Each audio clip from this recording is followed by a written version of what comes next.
এই হ্যাঁ তা মনে আছে, কিন্তু এই ফর্দটা কি জন্য গিন্নি? আমি শিবরাত্রির দিন বিকেলে বাবার মাথায় দুধ ঢালতে যাব, তাই তোমাকে আগে থেকে লিখে দিলাম কি কি লাগবে। সব আগে আগে নিয়ে আসবে। হ্যাঁ, দেখি কি লেখা আছে। দুধ 1 সের, গঙ্গা জল, নারকেল, ঘি, মধু, দই, সন্দেশ, রসগোল্লা, আকন্দ ফুলের মালা, ধূপ, মোমবাতি, 108টা বেলপাতা, ধূত্র ফুল, নীলকণ্ঠ ফুল, লাল পাড় সাদা পাটের শাড়ি। ওরে বাবা, এত কিছু! হুম, এখন ওরে বাবারে মারে কিছু চলবে না, চলবে না। আর আগে থেকে লিখে দিয়েছি, আমি কোনো বায়না শুনবো না। হ্যাঁ, যদি না নিয়ে আসো তাহলে কিন্তু চলে যাব। হ্যাঁ, বলি, শিবরাত্রির দিন তো মেয়েরা বাবার মাথায় দুধ জল ঢালে বাবার মতন স্বামীর কামনায়। তা আমি তোমার স্বামী তো উপস্থিত, তাই এত কিছু। তোমার মঙ্গল কামনায় গো, তুমি আর বাড়তি কথা বলবে না। যা বলেছি সেদিন নিয়ে আসবে। হ্যাঁ, বেশ বেশ, ঠিক আছে বাবা, ঠিক আছে। তাহলে আমি এখনই যাই, সব দোকানে দোকানে বায়না করে আসি। সেদিন তো এইসব জিনিসের চাহিদা তুঙ্গে থাকে। হ্যাঁ, তা যাও, সেটাই বুদ্ধিমানের কাজ হবে। হ্যাঁ,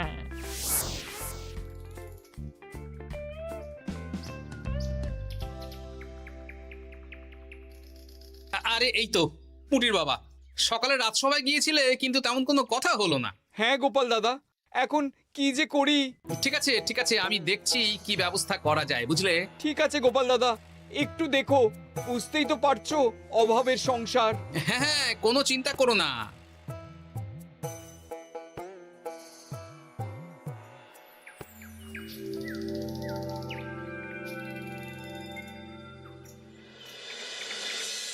আচ্ছা, আজ তাহলে শিবরাত্রির আয়োজন নিয়ে আলোচনা হোক। মহারাজ, এসব নিয়ে আপনি চিন্তা করবেন কেন? আরে আমার মতন একজন মন্ত্রী থাকতে আপনার মাথা ঘামানোর কোনো দরকারই নেই। না না মহারাজ, একদম মন্ত্রী মশাইকে দায়িত্ব দেবেন না। উনি প্রত্যেকবার দায়িত্ব নিয়ে সব তালগোল করে দেন, আর সব শেষে বলেন আমার ভুল হয়ে গেছে, আমাকে ছেড়ে দিন। এই গোপাল গোপাল, একদম বাজে কথা বলবে না। আমি এখন ভালো হয়ে গেছি। ভালো না কালো? মহারাজ মহারাজ, আপনি আমাকে দায়িত্ব দিন, আমি সব সামলে দেব। সব কাজ সবাই মিলে করলেই তো ভালো। পুজো পাঠের দায়িত্ব আমার, বাকি আমি জানি না। সে ঠিক আছে, কিন্তু পুজোর জোগাড় অনেক দায়িত্ব, সব হিসেব করে কেনাকাটা করতে হয়। সবচেয়ে বড় ব্যাপার, তার জন্য সৎ হতে হয়। আমি কি অসৎ নাকি? আমি সব দায়িত্ব নেব। না, আমি নেব। আমি নেব। আমি। আহ, চুপ চুপ, একদম চুপ। গোপাল দায়িত্ব নেবে না মন্ত্রী, সেটা তো বিচার করতে হবে। কিভাবে বিচার করবেন মহারাজ? হ্যাঁ, একটা বুদ্ধির পরীক্ষা নেওয়া হবে। আমি এখন গোপালের চেয়ে অনেক বুদ্ধিমান হয়ে গেছি। তাহলে তো ভালো, তুমি গোপালের বুদ্ধির পরীক্ষা নাও। যদি গোপাল জিতে যায় তাহলে গোপালই দায়িত্ব পাবে, নইলে তুমি। ঠিক আছে, আমি এক্ষুনি প্রশ্ন করছি। হ্যাঁ হ্যাঁ, করুন করুন। হ্যাঁ, এমন কি জিনিস যা তুমি যতই খাও পেট ভরবে না? বাবা, মন্ত্রী কি প্রশ্ন করলে! গোপাল, বলো বলো বলো। এবার জমবে মজা। বেশ, তাহলে বলি। হ্যাঁ, বলো বলো। উত্তর হলো বাতাস। যতই খাও পেট ভরে না। গোপালের কি বুদ্ধি! ও মন্ত্রী মশাই, এই গোপাল তো প্রথম দানেই বাজিমাত করে দিল। হ্যাঁ, প্রথমটা তো সহজ ছিল। ঠিক আছে, এতই যদি বুদ্ধিমান হও তাহলে আরেকটা পরীক্ষা দাও। হ্যাঁ মন্ত্রী, বলো। এবার আপনারা একটু অপেক্ষা করুন, আমি আসছি।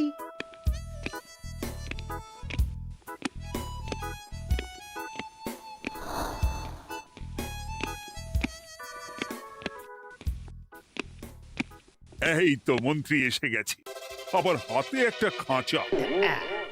এই নাও গোপাল, এই খাঁচায় একটি অদৃশ্য মুরগি আছে। তুমি যদি বুদ্ধিমান হও তবে এর মাংস রান্না করে আজ নৈশভোজে মহারাজকে খাওয়াতে হবে। যদি না পারো, দায়িত্বের দও পাবে না। বেশ, তাহলে দিন, আমি রাতেই আসছি, রান্না করে নিয়ে আসছি। আপনারাও সবাই হাজির থাকবেন কিন্তু।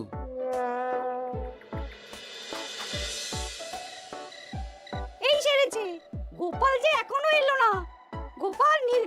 এসেছে। এই তো চলে এসেছি। এ কি গোপাল, তুমি তো খালি হাতে। মাংসের ঝোল রেঁধেও এনেছি। কই গোপাল, অদৃশ্য মুরগির ঝোল কোথায়? হ্যাঁ, কোথায় গোপাল?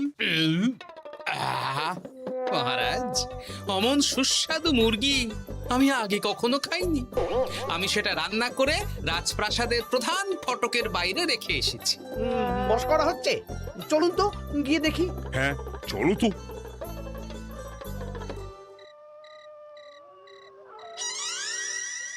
এ কি, এখানে তো কিছুই নেই, আমি তো দেখতে পাচ্ছি না। আমরা তো কেউ কিছু দেখতেই পাচ্ছি না। কোথায় কোথায় মাংসের ঝোল? আরে মন্ত্রী মশাই, অদৃশ্য মুরগি রান্না করলে ঝোলটাও তো অদৃশ্যই হবে। আপনি দেখতে পাচ্ছেন না, মানে আপনার মনে পাপ আছে, নইলে আপনার চোখের সমস্যা। মহারাজ তো ঠিকই দেখতে পাচ্ছেন, তাই না মহারাজ? এই রে, গোপাল তো মোক্ষম জবাব দিয়েছে। হ্যাঁ হ্যাঁ, চমৎকার ঘ্রাণ বেরোচ্ছে। মন্ত্রী, তুমি দেখতে পাচ্ছ না কেন? ইয়ে না মানে ঠিক আছে ঠিক আছে, পাচ্ছি, দেখতে পাচ্ছি। একটু ঝাপসা লাগছে, মনে হয় চোখ দেখাতে হবে। তার মানে গোপাল তো মন্ত্রী মশাইকে পরপর দুবার হারালো। আর একটা সুযোগ দিন মহারাজ, শেষ সুযোগ। বেশ, দিলাম। গোপালের কিন্তু বিশাল বুদ্ধি। মন্ত্রী, দেখো তো তুমি পারো কিনা, আর এটাই শেষ সুযোগ। মহারাজ, গোপাল যদি এতই বুদ্ধিমান হয়, তবে ও কি বলতে পারবে কাল ভোরে আমার মনে প্রথম কোন চিন্তাটা আসবে? এটা তো খুবই সহজ কথা। কাল ভোরে আপনার মনে প্রথম চিন্তা আসবে মহারাজ যেন দীর্ঘজীবী হন এবং রাজ্যের উন্নতি হোক। এই সেরেছে, এবার তো মহা ফাপড়ে পড়লাম। আমি যদি বলি না, এটা আমার চিন্তা ছিল না, তবে মহারাজের কাছে গর্দান যাবে। আর যদি বলি হ্যাঁ, তবে গোপালের বুদ্ধির কাছে আমাকে হার মানতে হবে। কি মন্ত্রী, বলো। হ্যাঁ, ঠিক বলেছ গোপাল, এটাই আমার চিন্তা ছিল। সাবাস গোপাল, সাবাস, কি তীক্ষ্ণ বুদ্ধি। তাহলে এই বুদ্ধির পরীক্ষায় বিজয়ী হলো গোপাল। জয় গোপালের জয়। তাহলে শিবরাত্রির পুজোর আয়োজনের দায়িত্ব এবার গোপালের। আমার আর কোনো চিন্তা রইল না। মহারাজ, গোপাল তো সব দায়িত্বই পেল, আমাকেও কিছু একটা দায়িত্ব দিন। আমিও একটা ঈশ্বরের সেবা করার সুযোগ চাই। আহ, তুমি তো হেরে গেলে। তাতে কি, ভালো কাজ করতে চাইছি, একটু সুযোগ দিন মহারাজ। বেশ, তাহলে তুমি গ্রামবাসীদের ভোগ প্রসাদ খাওয়ানোর দায়িত্বটা নাও। ধন্যবাদ মহারাজ। হ্যাঁ মন্ত্রী, মিলেমিশে কাজ করো, কিন্তু ঝামেলা করো না। না না, আমি সুষ্ঠুভাবে পালন করব। ঠিক আছে মন্ত্রী মশাই, তাহলে ওইটুকুই করুক, কিন্তু আমার কাজে কোনো বাধা দিতে আসবেন না। না না না, তোমার কাজে কোনো বাধা আসবে না। আমি ভোগ প্রসাদ বিতরণ, খাওয়া দাওয়া, এই সব ব্যাপারটা দেখব।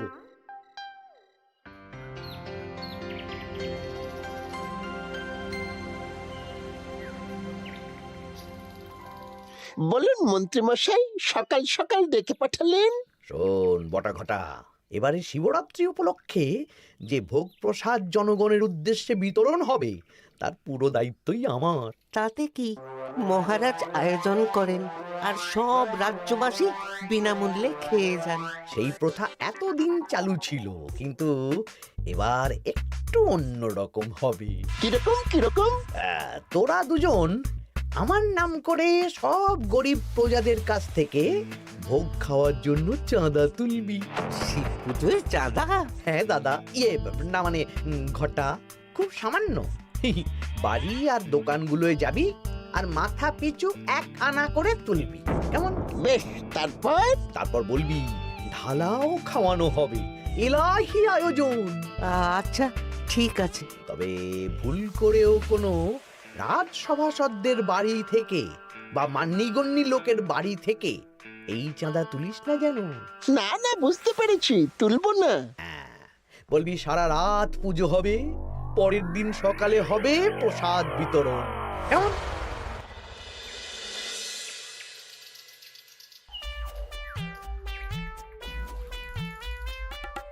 ভোলা, এবারে শিবরাত্রি উপলক্ষে যে পূজা হবে তার ভোগ প্রসাদ খাবে তো? হ্যাঁ, নিশ্চয়ই নিশ্চয়ই। এবারে সব দায়িত্ব মন্ত্রী মশাইয়ের, এলাহি আয়োজন। তা তোমাদের বাড়িতে কতজন সদস্য? আমি আর আমার গিন্নি দুজন। তাহলে দুয়ানা দাও, এক আনা করে দুজন। আবার অর্থ দিতে হচ্ছে? হ্যাঁ, এলাহি আয়োজন, তাই এই সামান্য অনুদান। আচ্ছা বেশ, এই নাও দুয়ানা। চিন্তা করো না ভোলা, এমন খাওয়ানো হবে না। রাতের বেলা শিব পুজো আর পরের দিন সকালে জীব পুজো। বাবা বাবা বাবা, সব দোকানে দোকানে আমি যাচ্ছি, আর তুই লোকজনের বাড়ি বাড়ি যা। বেশ। রে, কত হলো? অনেক হয়েছে মন্ত্রী মশাই, এই দেখুন। বাবা বাবা বাবা, এক আনা করে নিয়েই তো থলে ভরে গেছে। হ্যাঁ, এবার হবে মাছের তেলে মাছ ভাজা। মহারাজও ভোগের আয়োজনের জন্য আজকে মোহর দিয়ে দিয়েছেন। তার মানে তো আপনার মুনাফাই মুনাফা, লাভই লাভ। আমাদেরকেও কিছু দিন। দেব দেব, এখনো কাজ বাকি আছে।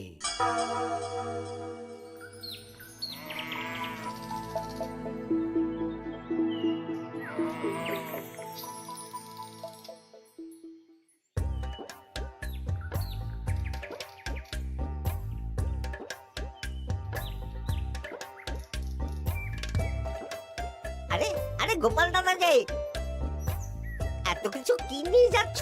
এই তো শিবরাত্রির পুজো উপলক্ষে দশকর্মার বাজার রাজবাড়ি নিয়ে যাচ্ছি। এবারে তো এলাহি ভোগের আয়োজন। রাতের বেলা শিব পুজো আর পরের দিন সকালে নাকি জীব পুজো। মন্ত্রী মশাই দায়িত্ব নিয়ে খাওয়াচ্ছেন। না না, খাওয়ার আয়োজন তো এমন কিছু নয়। আমি যতদূর জানি ওই খিচুড়ি, আলুর দম, ছেঁচড়া, পায়েস, চাটনি আর একটা করে মিষ্টি।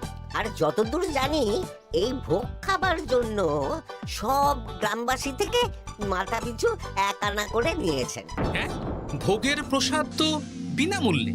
মন্ত্রীমশাই এক আনা করে মাথা পিছু নিয়েছেন? হ্যাঁ গো, এরকম তো কথা ছিল না। আচ্ছা আচ্ছা, আমি দেখছি কি করা যায়। দেখছি আমি দেখছি।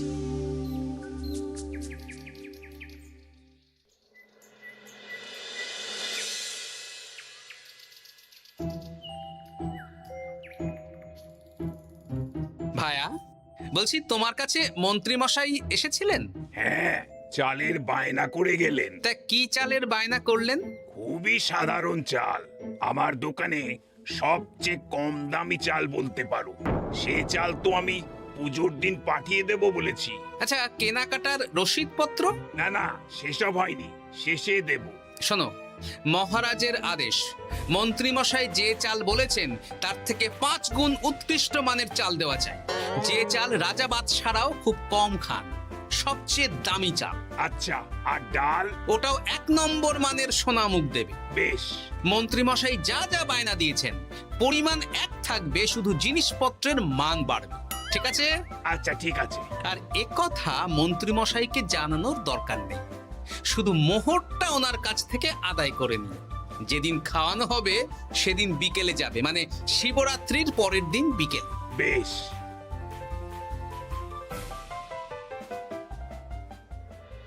নাও ধরো গিন্নি, যা যা বলেছিলে সব কিনে এনেছি। এবার আমি মন্দিরে গেলাম, কেমন? ঠিক আছে গো, তুমি কি ভালো। দীক্ষেতা, চললাম এখন ভিড় সামলাতে।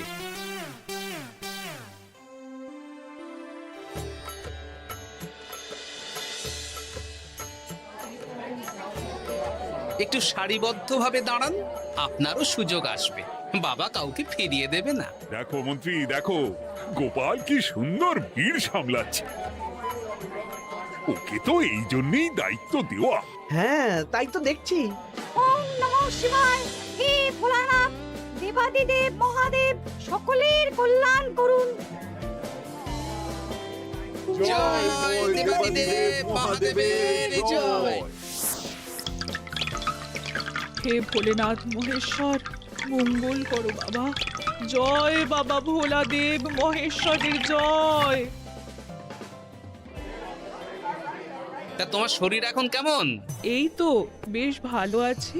সবই তোমার জন্য। তুমি না সাহায্য করলে ওই ওষুধ আমার পেটেই পড়তো না। না না, আমি তো নিমিত্ত মাত্র, সবই মহাদেবের ইচ্ছে। জয় বাবা মহাদেবের জয়। চলি গো। কাল ভোগ খেতে তাড়াতাড়ি চলে এসো।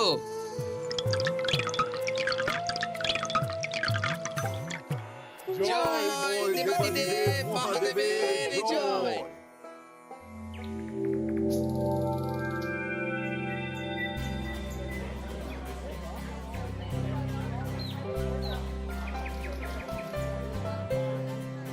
সত্যি মন্ত্রী মশাইয়ের ভোগের প্রসাদ পেয়ে মনটা ভরে গেল। কি সুন্দর রান্না, আর খাবারের গুণমান কি ভালো। তার ওপর রসগোল্লা কত বড় বড়। এত বড় রসগোল্লা খাওয়া তো দূর, বাবার জন্মে চোখেও দেখিনি।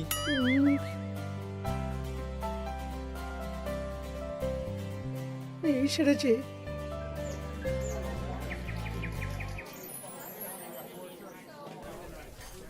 এই যে পাচক ঠাকুর, শোনো। বলুন মন্ত্রী মশাই, আজ আমি খুব খুশি। কেন? আপনি মহান। কেন? মানে আপনি যে চাল পাঠিয়েছেন সে চালে রান্না করা আমার স্বপ্ন ছিল।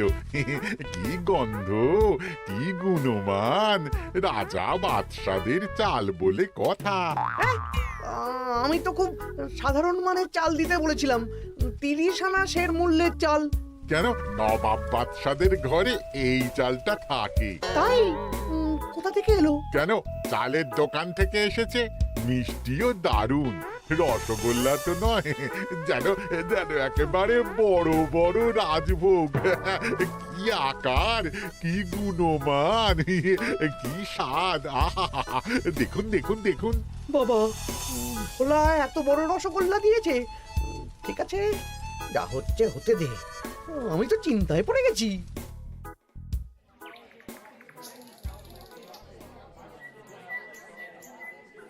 মন্ত্রী, তুমি কি করেছো?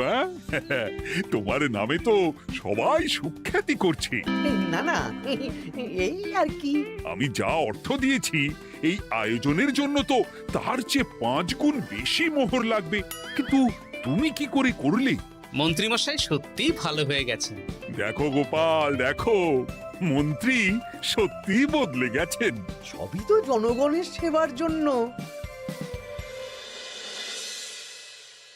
কে জানে বাবা, কি গড়বড় হয়ে গেল।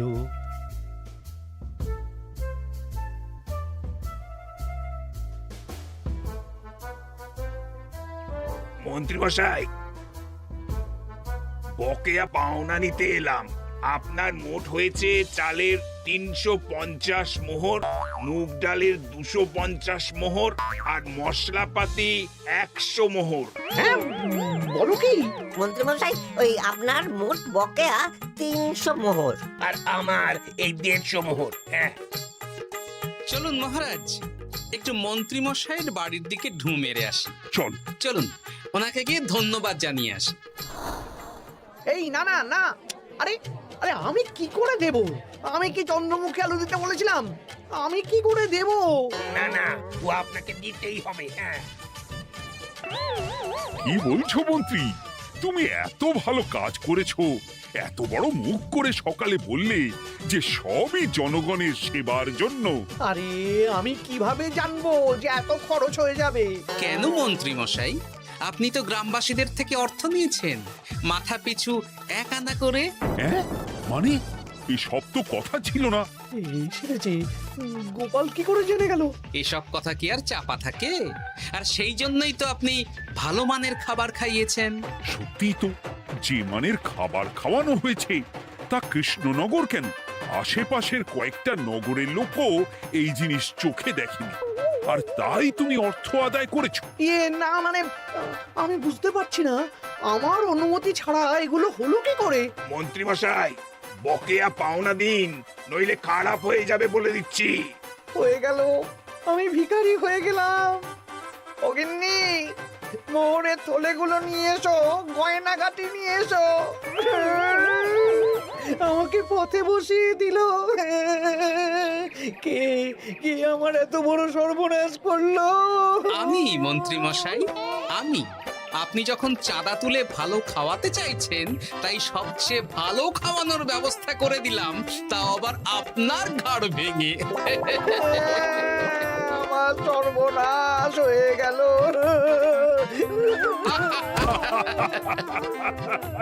জয় মহাদেবের জয়।